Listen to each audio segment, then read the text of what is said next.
listening to Chrysalis Colour, the podcast. Hello, this is Jorunn from Norway. And Christine in Canada. With a podcast about colour analysis and how it applies to you in a practical way. We'll talk about how to use your colours to make your days brighter, your wardrobe more enjoyable, and your life easier. We'll talk about topics that we find interesting, and we encourage you to submit your questions. A podcast listing is available at chrysaliscolor.com under the Podcasts tab. Hello, and thank you for joining us for episode 25 by request using the color palette. We're putting ourselves in the shoes of the woman shopping for clothes with one palette, and we are learning. Even for those who are used to doing this, we might have some new tips for you. So, when you had your color analysis, you were given a color fan, or sometimes we call it a color book or a color palette. And most of us own only one, and really, you should only need one, right, Christine? Yes, that's right. Hi, everyone. If you have had a color analysis and you own a fan, this is a good time to press pause and get it out so that you can look at it as you listen to this episode. Before you decide to use it for anything, just for a learning purpose, we're not going to compare it to anything. We're just going to look at the fan on its own. So open it up and lay it on a neutral colored surface, light gray, even off-white, just something that doesn't have a lot of color of its own. And start looking at the color palette. Think about the energy it has. Think about how your attention can move around it and be divided evenly. Nothing is more or less than anything else. No colors are particularly more visible or less visible. The palette lays fairly flat.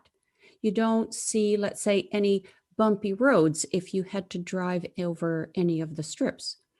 There's a range of warm and cool, but you get a sense that the range isn't really wide and you're still staying in your lane. It's kind of interesting that there is actually a range of warm to cool in any palette. Indeed. Even in one of the, like, say, true winter, there are, of course, there are reds. So Indeed. Because the 12 of them are just a progression around a clock. Right. Exactly the way nature moves around the seasons. It picks up a little of the next one and leaves some other things from the last one behind. But everything is moving through a continuous progression. Yeah. Right. Yes. Well, it's really interesting to be able to look at your fan without comparing it to any clothes, just to kind of get to know it. It's a good. Yes. But I hope our listeners do this. I think it's useful, and it slows you down a little bit because we can jump into making decisions much too quickly. And we'll talk about that as we go along. You know, you find a blue top and you see the similar blue dot in your palette and you put them beside one another and then you make a decision. But there are ways of getting better information and more information. And that's what we're talking about today. Mm-hmm. Yes, and what we're saying here is that before we start using it, we start to get to know it. So it's kind of like getting to know yourself before you go out into the world or something. Very much. But let's just kind of move on to clothing. And one thing that Christine and I really want to drive home this point is that work in the very best possible light. Right, Christine? It's very true, because whatever colors go in will very much influence whatever colors come back out of any object. And things can trick your eyes, and your eyes trick themselves just by the way they're made. I mean, we've seen the illusions, right? Which circle is bigger, and then you come to find out they're the same, or they'll take colors and surround them by different colors and they look different, and you read the answer and, well, no, they're the same color. That's kind of what color analysis is all about, how colors change other colors. So your friend's gorgeous, shiny, golden earring And then you put it on, and sitting there on the side of your head next to your skin, somehow it got darker and duller and it looks sort of tarnished, So it's just what colors do when they are beside one another.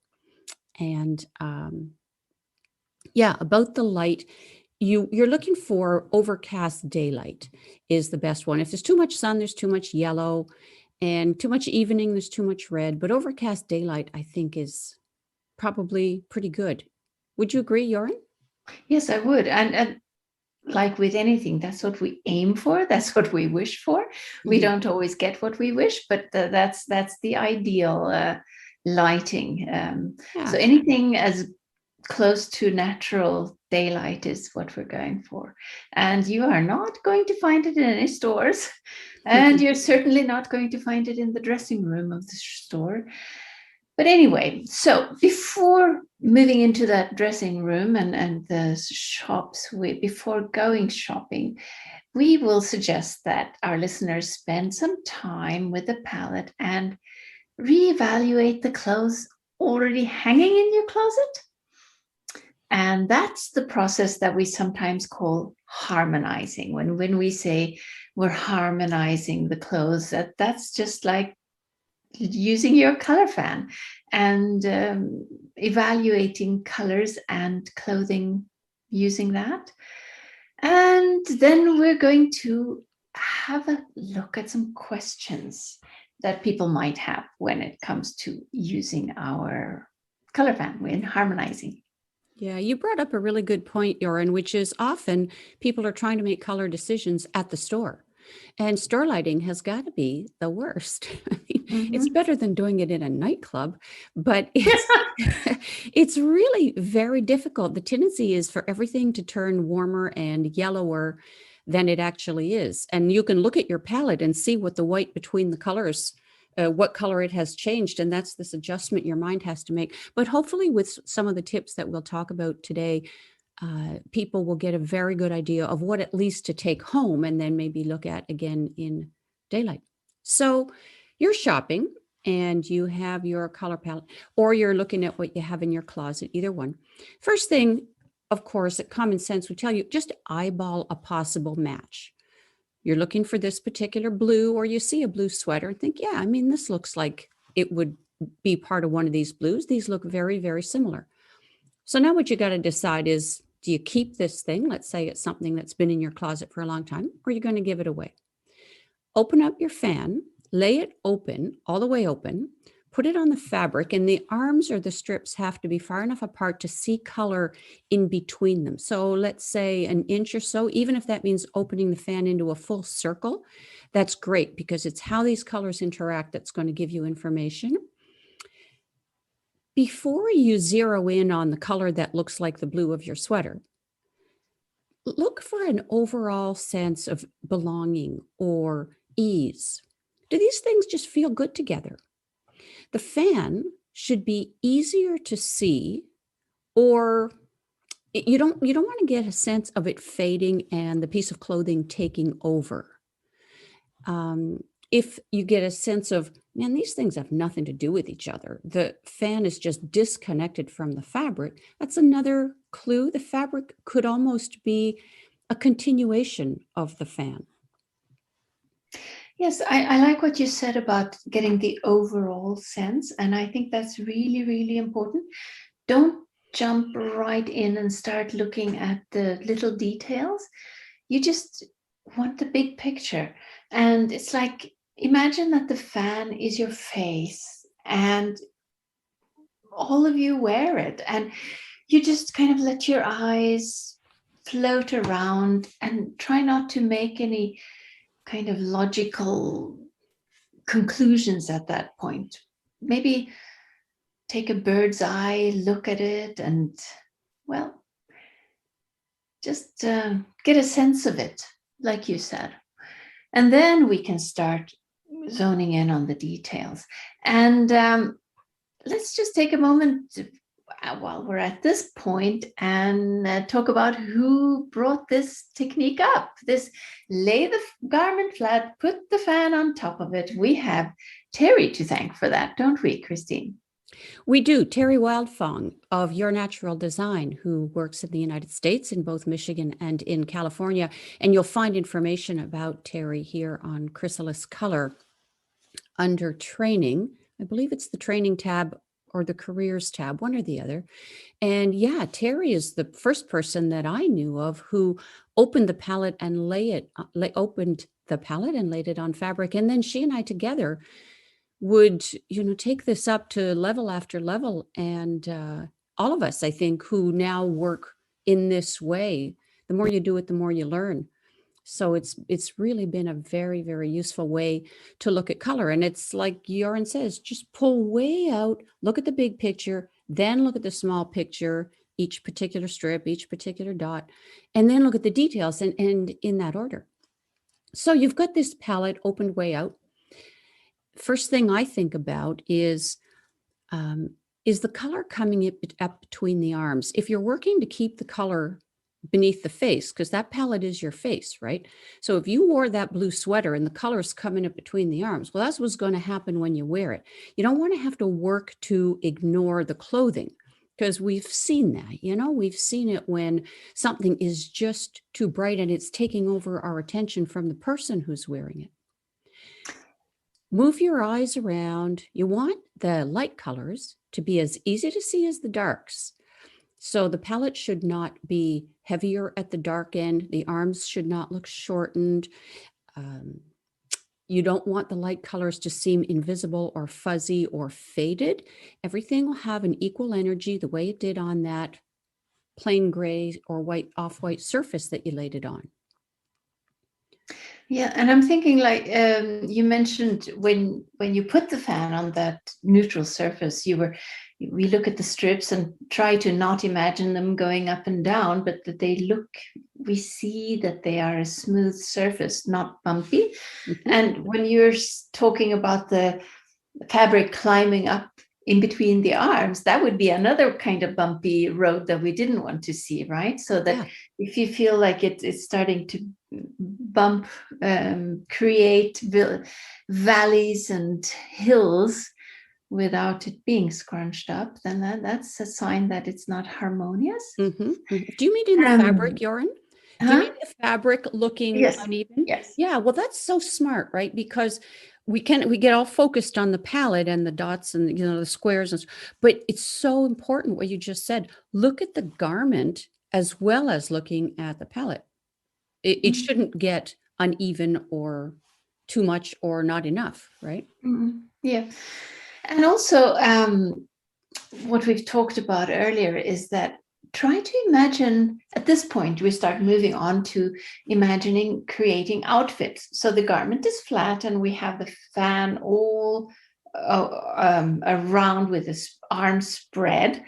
And I'm trying to speak English here and I'm stumbling. So I'm just apologizing for my blah, blah, blah, blah. Anyway, when you look at the garment, try to imagine creating outfits with the garment and some of the colors in the fan, right? And you want to look, can I create very beautiful combinations with what I've got here in the fan on top of the garment?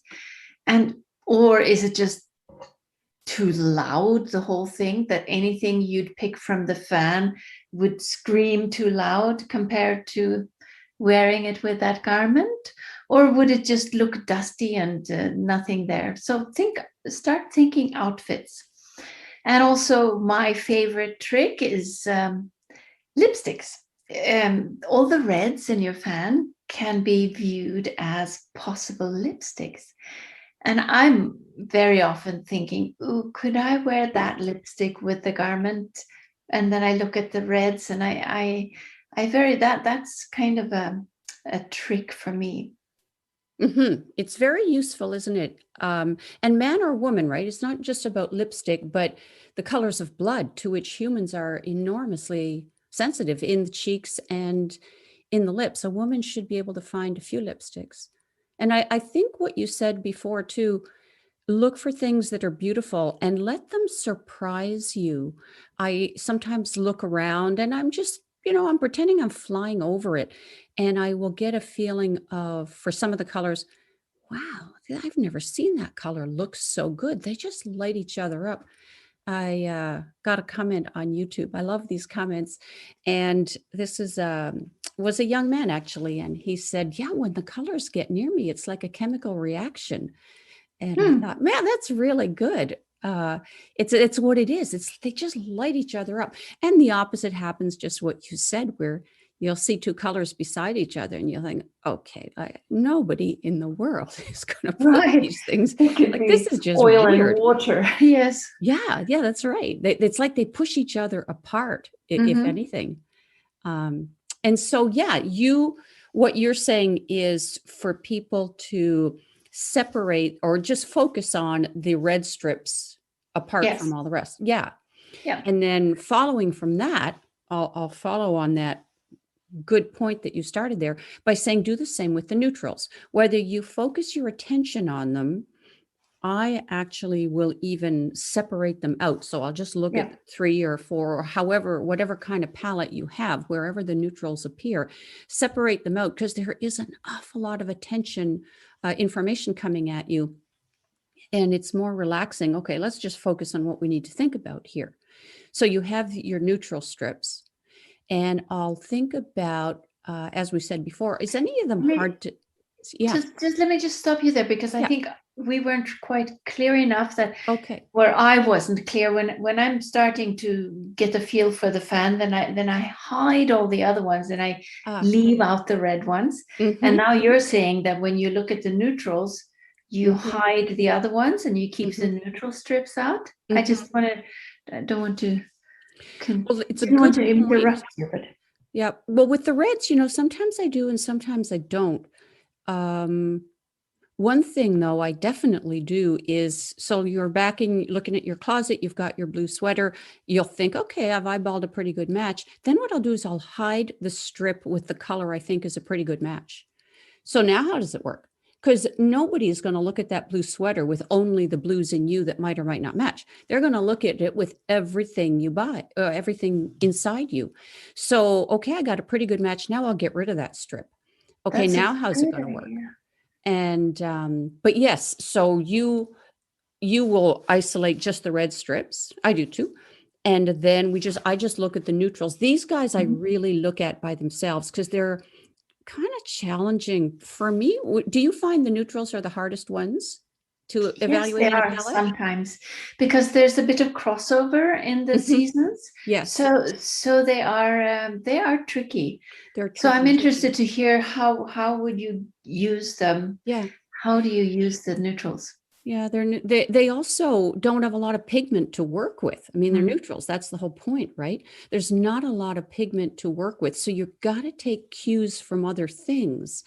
And things that I'll look at, first of all, is, are they hard to see? Particularly the light ones. If all of a sudden I'm working harder to see the lightest neutrals or one particular strip, I can't really make out where the color, the edges of the color are, that would be a sign for me that this might not be a perfect choice. I don't want the neutrals to turn some kind of greenish or odd color because that's exactly what's going to happen when you wear it. I mean, these are basically skin tones or some of the skin tones. And when a person wears their neutrals, they're just going to look gray. They're not going to take on strange colors. But if you wear someone else's, sometimes you can get odd color reactions. They'll get greenish, for example, or all of a sudden you'll think, man, I thought that was green. And now I thought that was gray. And now it looks really green or really yellow, or it doesn't go with the rest of this palette.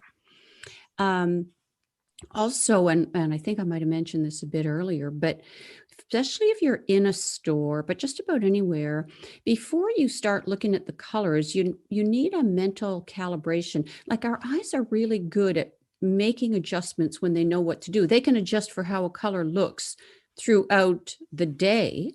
In your backyard, you tend to think you see the leaves as the same color, although they're changing every minute.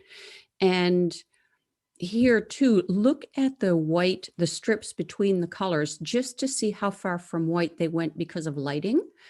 And so now your brain has a kind of a mental adjustment of what it has to do. And then with neutrals, Probably the same as you said before, Jorunn. Can I make great outfits? Would this be a normal shadow color for this person? But let's keep going, and we I think we're going to come up with some other ideas. Yes. So I know we did talk about, you had a great thought earlier when we discussed this about greens. Are they great or gross? I love that. That's right. Yes, Tell me right. more about that. Green is yeah, when a person gets their green right, it's just fantastic. It is so amazingly good. But green has this particular property, maybe just for me, of when it's not right, it's really not right. Like it can look almost queasy at times. So again, you're separating out the green strips. What kind of things am I looking for? If it's on the blue sweater, you want a feeling that the amount of green in the dots and the amount of blue, like how much pigment concentration is there, about the same. You could wear the sweater with pants or a jacket in any one of those green colors. Something attractive has to happen. If you're losing one or finding one less attractive because the other one is there, that's an issue. The idea is that things look better because they're together, including you and your clothes. I want to come back to something you said earlier. You said that you sometimes hide, if it's our famous blue sweater, if then you would hide the blue ones because the sweater is already blue. But we also have a thing with you can actually bring out the blue strips when you're looking at looking to buy a blue sweater, and lay only the blues on that blue, and then you can look at if they're not really in the ballpark similar, it's probably not your kind of blue. So it's before you decide to buy it, that's a good tip. I mean, and also, yes, we don't have to see a completely exact match, right? Because we can use so many more variations, but they need to at least be, well, what did you say? Remotely similar? Yeah, they do. You got to be able to put the color into the strip. This is, I think, something people sometimes find challenging is we'll say, well, I mean, there's thousands of colors you can wear, but we had to give you a palette you could take shopping. And so folks will say, well, how do I know? If I see a blue and I think, well, it's not quite in there, but maybe it would be great for me. If the color's not in there, you should be able to put it in there without disturbing the energy of the palette. And if you're looking and thinking, this is just from grew on a different tree, probably. Yes, I think you have to figure out, is it on the same, is it from the same planet? Is it remotely similar? Then we're doing better. And then maybe you can hide those blues and bring out the other ones and see, okay, what kind of trousers, what kind of a skirt, what kind of a makeup, whatever, lipstick, whatever can I use with this, and it wouldn't clash. So we need both. We need them to be similar, and then we need them to harmonize in outfits with other colors. Yeah, it's like we said before, there's a warm, cool spread in any of the palettes, but it's not a big wide spread. And so colors that are not exactly in the palette, it'll be pretty close. And something interesting that has happened to me over the years of doing this, and I'm not sure what this is exactly, I'd be interested if you have found this, is that in the beginning I did not see colors as similar as I do now. So for example, I might put a palette on that blue sweater and think, no, it's a bit the same, but it's not. And today I'd probably put the same palette on it. It's not changing my conclusion, but the colors in the palette are like, it's right there. I can see it. It's right there. You don't find that? I can see you're looking questioningly at me. Yes, I'm trying to imagine it. I don't think I would have used those words. No. Yes, but I find that with the few years that I've been doing this, that I decide quicker now. Yes. Could you say what that's coming from? Is it more confidence? Are you looking at different things? Have you prioritized some things over others? Are you more comfortable looking at certain color families? I don't know. I think color acuity improves with practice, just like any other. It And does. being a color analyst, I have access to all these fans, and I have switched fans back and forth over garments a lot of Yes. times to see, okay, is it a true summer or soft summer? So maybe that's it. But also maybe I am more I'm better at, like you said, you taking the bird's eye and looking at the overall picture. I'm not down there with a molecular Yeah. exactment. So maybe that's something too. I'm not sure. Yeah, you get more relaxed about it. And of course our clients are shopping with one palette. They're not flipping 12 of these things back and forth, and True. nor do they need to. It's interesting, as I teach color analysts, I find some people are very good at the big picture, even the emotional feeling of where colors are in harmony, and they're not wrong. They're quite right. And then other people tend to zero in on details and have a lot more trouble with the big picture, but boy, they're good at where those shadows are, to almost an excessive amount of detail, and knowing which person you are and teaching yourself a little bit to move into that other territory can be really useful. But overall, yeah, I think we jump to the details a little bit faster than we need to. So something I wanted to say that I just said, and I think maybe could be confusing, is whether the pigment in the color swatch on the canvas, on the palette, and the piece of clothing that you're harmonizing have the same pigment concentration. So we're talking about brightness here, where words you hear about soft and dusty and heathery. Soft is the general word for dusty colors, and then bright is just more pigment concentration.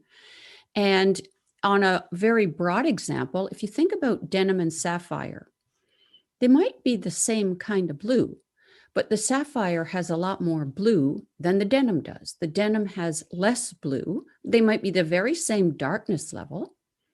They might be the very same brightness level, warm and cool. And so I ask myself, I have my palette on this blue sweater that we're looking at, and I'll compare the swatch to the sweater, and I'll say, is this as blue as this is blue? Because we can try to get too much information from darkness, information that it can't offer. Light to dark can't tell us anything about soft or bright. And so to try to separate things out of the equation, I ask myself different questions. So one will be, is this as blue as this is blue? So let's say we're comparing pine green to army green. Now what we're trying to do is this as green as this is green? Well, we have an idea that army green is probably warmer than pine green, but we're trying to get that out of the equation when we're evaluating the softness or the brightness. So I'll put pine and army together, and I'll say, is this as green as this is green? Which prevents me from, is this warmer or cooler than that? Because that's not the question at the moment. I don't know if that's helpful, but something I think is helpful. Yes, I think it's one of those things that we can get used to looking for. And it is really important to find your level of intensity and chroma, not just warm or cool. And it takes practice. It does. And it's all three things. And we can often be better at judging some things than others, usually warm and more light to dark. We also, depending on how long we've been practicing color analysis, can perhaps overemphasize warm to cool, especially if we have a lot of experience with 4-season color analysis, where warm and cool were so absolute. But in real people, they're really not that absolute. Most people are not completely warm or cool. And so just asking ourselves questions in lots of different ways, the whole goal being to see color for what it is, not for what we want it to be. And Another thing that I think is very helpful, and I probably said this before. So you got your blue sweater, you got the fan lying on it. Or what Jorunn said, separate out the blue strips. Don't think about the sweater. Is there a blue dot? Once you've done thinking about that, you want to be able to fit the sweater into the entire strip, not just the matching dot. So if the matching swatch weren't there, could the garment fit into this family? And this is to bring up what you already mentioned, Jorunn, about the runway being flat. If you put the blue strip with the matching dot on the sweater, and all of a sudden some colors are higher and some colors are lower, and if you had to drive over it, the road would get bumpy. Probably this is a sign that they're not in harmony. So I'll look for the dot, and then I'll ignore the matching dot, and I'll think, would this sweater fit into the rest of this strip? And usually that's when I think, yeah, no, it would not. So that may be a tip that's helpful.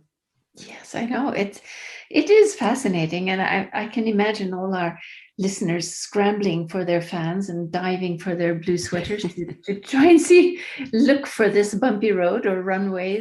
Yes. Because it's what is she talking really about? is a right. thing. And I hope they ask us, because I so love it when people ask specific questions. I had trouble with this. And because then it keeps me focused, which folks may realize is not my best thing. Yes, and we do love questions, and I do hope we get lots of questions after this episode so that we can do a follow-up with all the questions we didn't address. Yeah. But let's move on. A lot of fans, Christine, have this strip with different color harmonies. Mm-hmm. And I think that a lot of people are a little confused about what's that for? Mm-hmm. What about it? So tell us something about that. Let's stop and see how we can use those. Indeed. I have an impression that's never actually been confirmed, but I think that historically some manufacturers, some creators put those in there, and they could look like stripes or pie charts, different things, to be suggestions for outfit combinations, to show you how colors work together, which is really how I use them. And let's say now we don't have, we've got our blue sweater and we're looking at some kind of combination of colors, ink on canvas. I think about, if I had to add one more color to these combinations, could this blue sweater be the color? Would any of these combinations just fall apart if this blue were inserted into them? I also think about, I have all these visuals, you put the palette, the strip with the harmony colors on the blue sweater. Let's say you had to step off the palette onto the sweater. So you're a little tiny, little 1 millimeter tall version of yourself standing on the edge of that palette. Now you got to step onto the sweater. Do you have to take a big step up, or is it going to be a big step down the way you would have to, let's say, if you were stepping from sapphire down to denim? Or is it pretty level? Are you able to kind of move from one to the other? What Jorunn said again, not a bumpy road. That runway should be just about flat. Is that useful? Does that help? Yes, I hope so. And I'm definitely thinking that I should use the harmony strip a little more, because I've tended to ignore it. And you know why, Christine, is because I don't like wearing lots of colors together. So yes. So for me, wearing 3 colors at the same time is just, not going to happen. Not going to happen. Well, I have my clients who are spring people. Then we sometimes look at them because they look fabulous when they wear lots of colors. Yes. So, but I think in theory, if we move away from would I actually wear them, just as an exercise, saying, okay, would this blue sweater be the natural 4th element in this combination? That's I like that. Yeah, it's useful. Well, I mean, harmony ultimately is about how 2 or more things work together. And so it's just again a different way of seeing this. Right. Are we ready to go shopping? I think so. I think so. Let's go to the mall. One of my favorite Let's go to places the in the mall. world. In the world, Yes, yeah. we're not allowed. We're wearing Oh, face masks, and oh we yes. are now.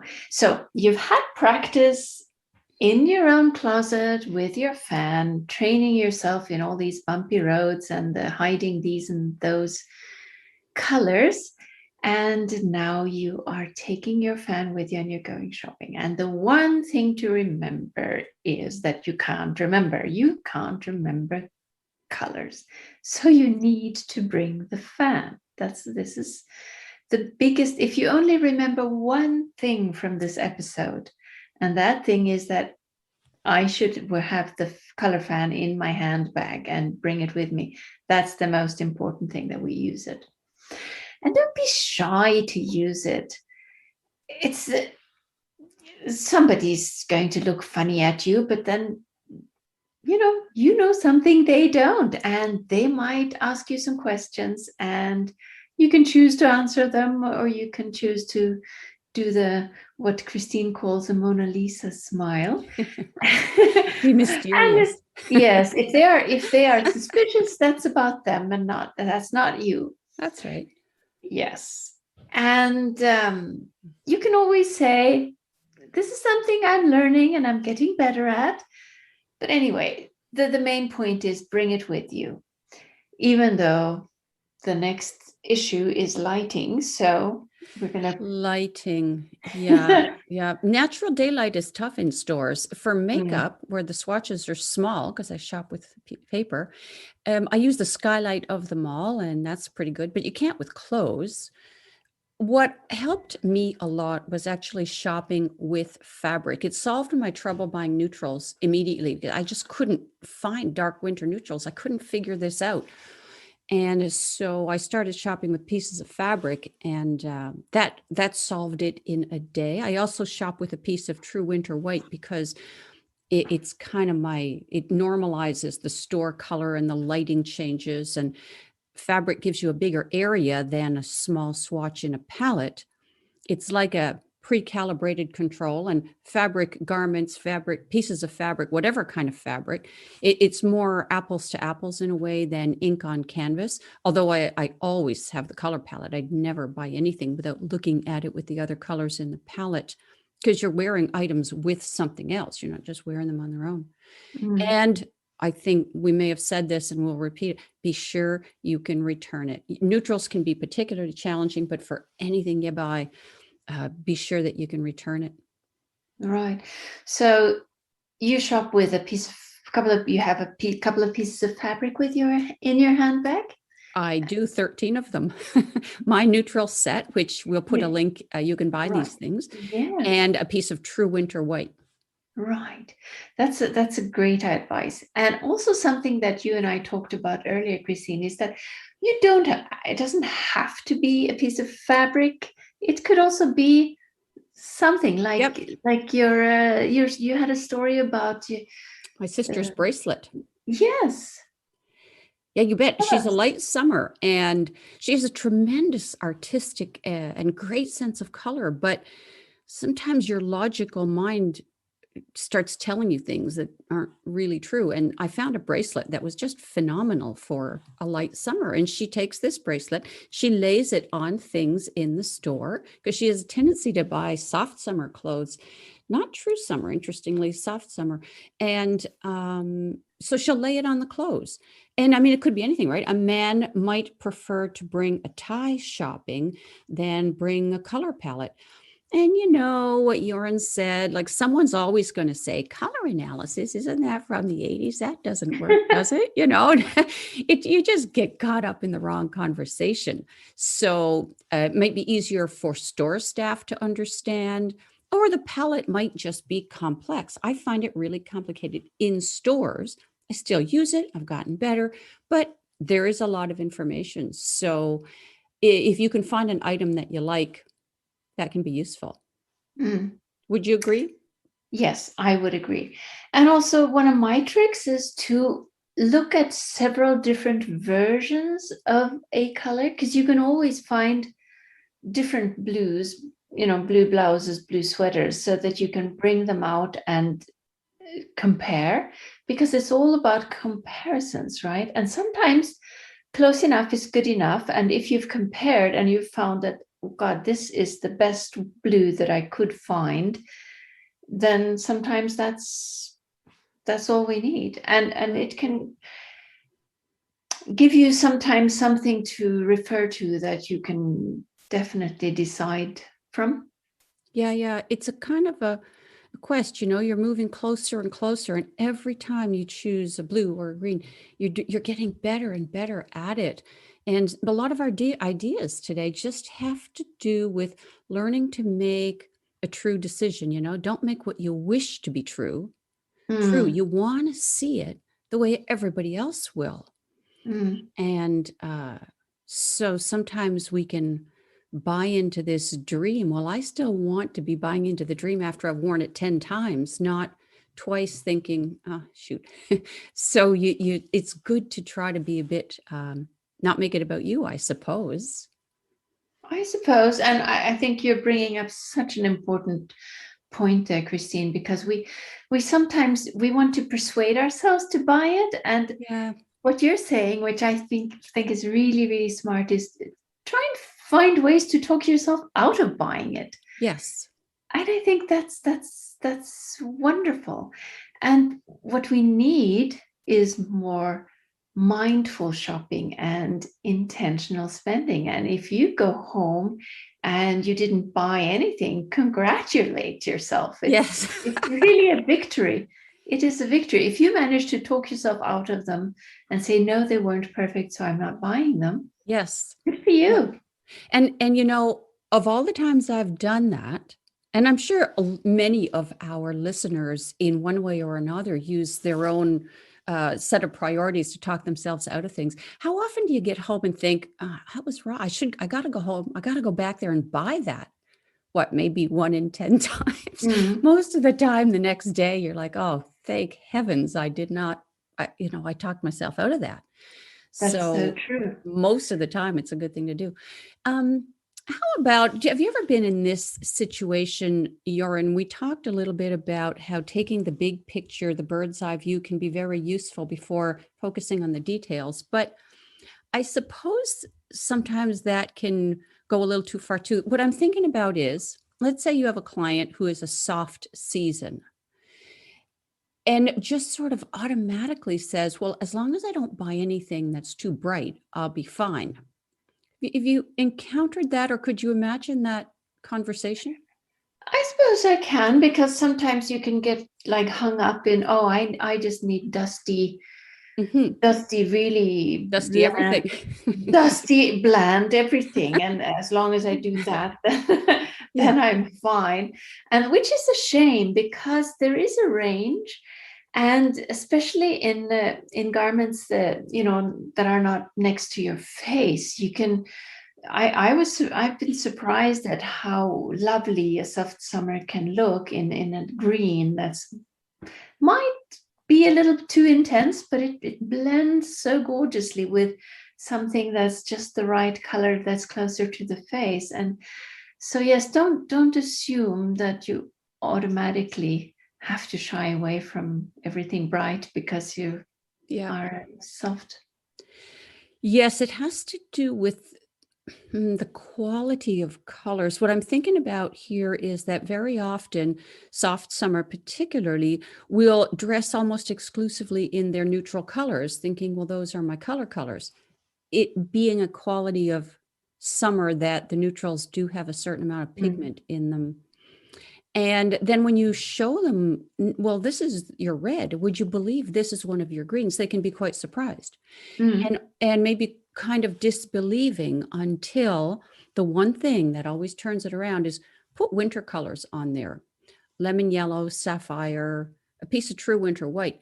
These things are from different planets. And as soon as they can see that the quality of summer colors is not, is completely different from winter, then it's a way of seeing even soft summer as having a certain amount of brightness to it. Soft autumn's different because the warmth makes it look brighter. It's glowy kind of. But soft summer, they have a lot of brightness. And I did recently pin by request athleisure clothing in the Pinterest boards, which we'll link in the show notes, just so you can have a look at some of the things that I saw there. There was the cutest little pink bucket hat. I so wish I could be soft summer. They have so many beautiful colors. They do. Yes. And so moving right along, we've been to the mall, but most of us these days are encouraged to use online shopping. And this is the question that I have gotten quite often from clients. How do I shop online with my color fan? And my first and foremost advice, well, there I have the 2 points. The one point is check the return policy. And as you know, the second point is use the return policy. Yeah, right. That's right. Because, screens, it's hard enough with the fluorescent light in the mall, but when we're talking photoshopped images on online stores, it's really a toss-up whether it is exactly the color that it looks on your screen. Even if you turn the light way up and hold the fan right next to it, you have to be able to return it, and you have to not feel bad about returning it. And I don't know how it is in your country. You're in Norway, I'm in Canada, but going forward from this pandemic, I would imagine that retailers, just to survive, are going to have pretty good return policies. Have you found that? Oh, yes, they have excellent return policies. It's like, well, probably the same as in Canada. You can return anything with free shipping. You really can, yeah. Or almost free shipping here. Well, yes, the ones worth shopping at in Norway, they have free return. Yes. Yeah. So nice. For me, because I like to online shop a lot, and because I do these Pinterest boards, which are items that you can click on and go buy today. Things that I've learned are they have to light these pictures, and the lighting does tend to make them warm. And I think they become a little bit yellower than they really are, particularly whites. So that's a color I almost never buy online because I really don't trust whites. I also look at anything else in the image when they just show you the garment. I kind of like that for the simplicity of it, but it makes it much harder to color gauge it to anything because you've got no control. Whereas if I've got a model there, I don't know what season she is, but I can see her hair is very dark, or I can see the blue of her eyes, or I can see the plant in the background, something to help my eyes calibrate a little bit. You could also shop, if you have a photograph of your color palette, or just hold it in your hand, put it on half the screen and have the window on half the screen. That can be useful. But otherwise, I really just hold the palette up to the screen. The same thing. I don't want the garment to be coming up through the arms of the palette. I'm looking for nice combinations. I'm looking for cosmetics that would be beautiful. Is that about what you do? Yes, and also something that you taught me a while back is to use some of the online stores have color filters. You can say, okay, I'm looking for a pink top, and you can choose to just have pinks or reds. And that is really, really useful because when your screen is filled with all their different versions of pink, you can quickly figure out that, okay, those are just too dull or too bright, and that's definitely more towards coral than pink. And again is what we started with, is comparisons. Color isn't a color until you look at it next to something, and it can help to use the filter. Yeah, I think it does, because they probably take these product photographs. They hire a company to do this, I would think, and they're taken under similar conditions.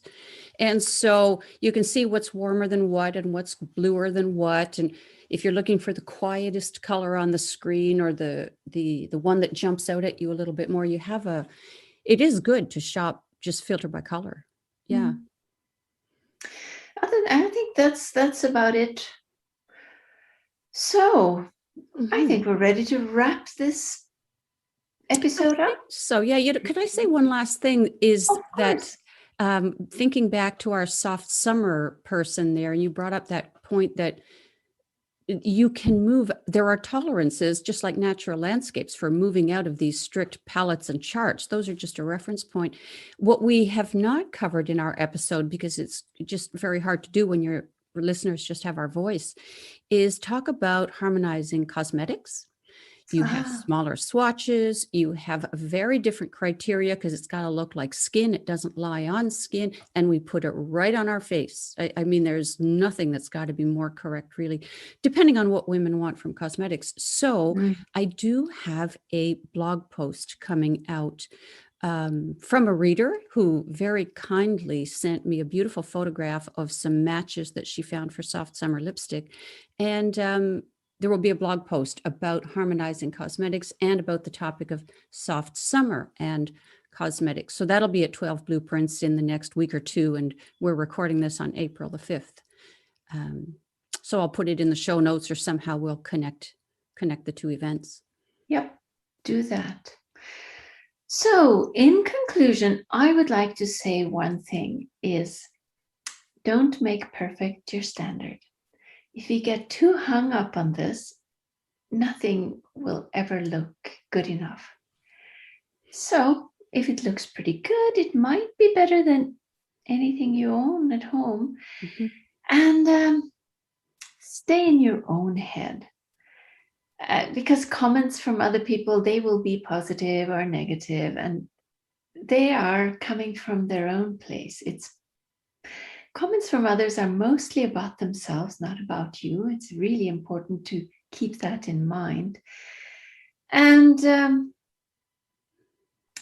when we get comments, at least me, I only ever remember that one single negative comment. If I wear a blouse and I get 10 compliments and one person says, "Oh, that's a little old-fashioned," or whatever, then what is it I remember? I remember that one negative comment. Isn't that something, Christine? I don't know how to tackle that. You know, it stays with you. You know, you should go back to coloring your hair. I mean, there's all this comment. You know what helps me is to think about, okay, am I listening to feedback or an opinion? Because if it's an opinion, then it's framed around them and their priorities and their risk aversions and their tastes and whatever. Whereas if I'm receiving feedback, which is still my choice to use or not use, well, then it's framed around me, just me. Do I actually look better with hair color or not? Or is this an opinion about hair color on mature women? You know, it's trying to separate the two. Is that, does that sound weird to you? No, that sounds like very good advice. And I hope everybody takes that with them out into their daily lives and listen more to what your fan and your heart tells you than any Facebook group opinions that you can find. Oh, it's true. You know, practice and focus on your progress, just like everything else that you have committed to learning. And yeah, so thank you. We hope you have enjoyed our chat about using your color fan. And as always, we enjoy and hope you keep sending us comments and questions. It really does mean a lot to us. And we will be back next month with a new episode. Bye-bye. Bye.